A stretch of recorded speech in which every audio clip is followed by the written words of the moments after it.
जब सुने के होई भोजपुरी गाना बस बजे के चाही गाना।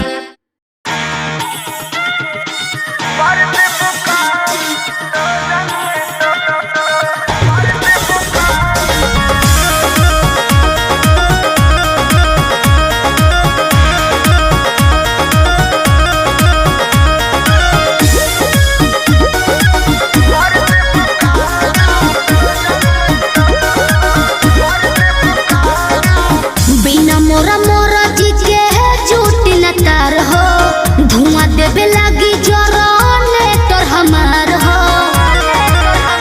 राजा बिना मोरा मोरा जी के झूठ न तार हो, धुआं देवे लगी जोराने तोर हमार हो।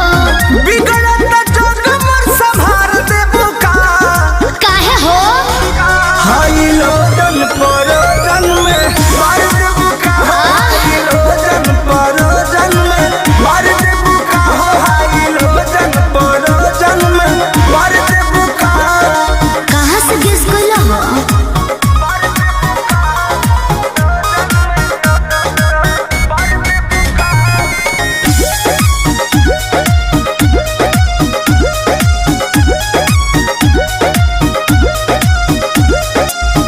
आइल बनी साटा पबनी मजबूर, राउर लोट सहब नाए हो हजूर। बुझा जानो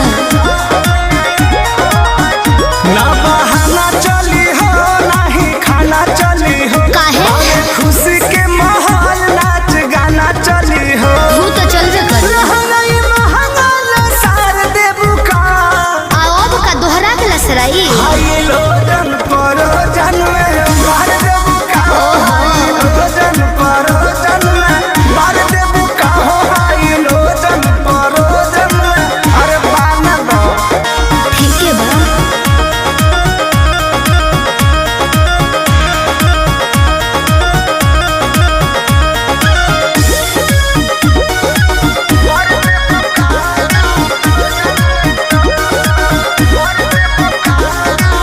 कृष्णा बेदर्दी पर मोद सुनला, सोटब न भोले का पार धुनला। दिमाग में सोच लियो काहे भाव खटारू नहीं दाव खटारू, सुननी हो नया पवाड़ा पाव खटारू। I like it. रोटिया में नथिया उतार देबू का रउआ बड़ बतिए नहीं जी। हाई लोटन परोजन में मार देबू का हाई लोटन परोजन जिया। में मार देबू का हाई लोटन परोजन में मार देबू का बिना मोरा मोरा